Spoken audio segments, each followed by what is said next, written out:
গত বছরের অক্টোবরে প্রধান উপদেষ্টা ডক্টর মোহাম্মদ ইউনূসের সমালোচনা করে ফেসবুকে পোস্ট দিয়ে ব্যাপক আলোচনায় আসা ম্যাজিস্ট্রেট তাপসী তাবাসসুম উর্মিকে বরখাস্ত করা হয়েছে, অর্থাৎ স্থায়ীভাবে চাকরি হারিয়েছেন তিনি। ঘটনার সময় উর্মি লালমনিরহাটের জেলা প্রশাসক কার্যালয়ের সহকারী কমিশনার হিসেবে দায়িত্ব পালন করছিলেন। বুধবার জনপ্রশাসন মন্ত্রণালয় থেকে জারি করা এক প্রজ্ঞাপনে বলা হয়েছে, বিভাগীয় মামলায় তাপসী তাবাসসুম উর্মিকে গুরুদণ্ড দিয়ে চাকরি থেকে বরখাস্ত করা হয়েছে।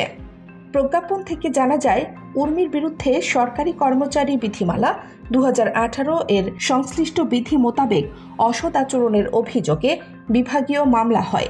এরপর তাকে কারণ দর্শানোর নোটিশ দেওয়া হয়।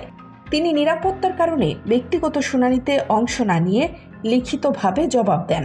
তার জবাব গ্রহণযোগ্য না হওয়ায় তদন্ত কর্মকর্তা নিয়োগ করা হয়।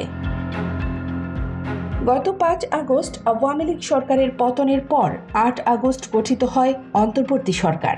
এর কিছুদিন পরই প্রধান উপদেষ্টা ডক্টর মোহাম্মদ ইউনূসের একটি বক্তব্যের জের ধরে ফেসবুকে বিতর্কিত পোস্ট দেন ম্যাজিস্ট্রেট উর্মি।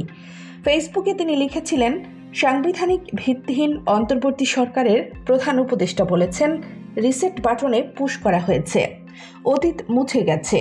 রিসেট বাটনে ক্লিক করে দেশের সব অতীত ইতিহাস মুছে ফেলেছেন তিনি। এতই সহজ, কাউন্টডাউন শুরু হয়ে গেছে আপনার মহাশয়। এছাড়া গণ অভ্যুত্থানের প্রথম শহীদ আবু সাঈদকে নিয়েও বিরূপ মন্তব্য করেছিলেন সাবেক এই সরকারি কমিশনার।